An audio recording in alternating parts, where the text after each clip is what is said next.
আপনি জানেন কিনা আমি জানি না, কিন্তু আপনি ইতিহাসের পাতায় যতবার দেখবেন ততবারই আপনি বুঝতে পারবেন যে ছেলেরা কখনো মেয়েদেরকে ছেড়ে যায় না, বরং মেয়েরাই ছেলেদেরকে ছেড়ে যায়।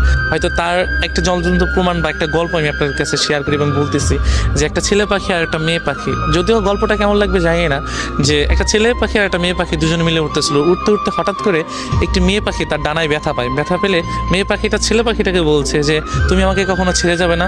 ছেলে পাখিটা ওই কথা শুনে মেয়ে পাখিটাকে বললো যে তোমাকে আমি কোনোদিনও ছেড়ে যেতে পারবো না। সেই কথা বলে তার একটি ডানা সে ভেঙে ফেলার পরে তাদের অনেক দিন পর একটা তুফান আসে, মানে একটা ঝড় আসে। হ্যাঁ, ঝড় আসার পরে তখন অনেক ঝড় আসতেছে, যে এমন ঝড় তাদের বাসা আর থাকবে না। যদিও দুজনকে খুবই ভালোবাসতো, এতটাই ভালোবাসতো যে প্রকাশ করার মতো না, যদিও গল্প যেটা। তো ছেলে পাখিটা বলতেছে যে তুমি চলে যাও, ভালো একটা জায়গায় চলে যাও, ঝড় শেষে তুমি আমার কাছে আবার ফিরে এসো।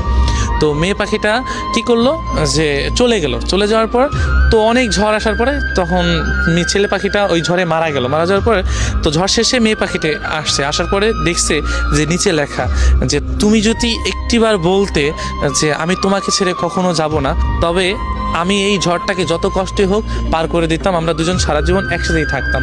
তো এই লেখাটা দেখে মেয়ে পাখিটা কান্না করছে। সো কান্না করে কি হবে, যে চলে যাওয়ার তো চলেই গিয়েছে। তো আমরা না ভালোবাসা মানুষগুলোকে না চলে যাওয়ার পর বুঝে, আগে না।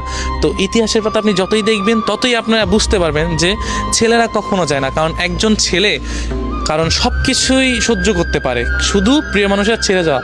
এবং প্রিয় মানুষ যদি থাকতে চায়, সে যত কষ্টই হোক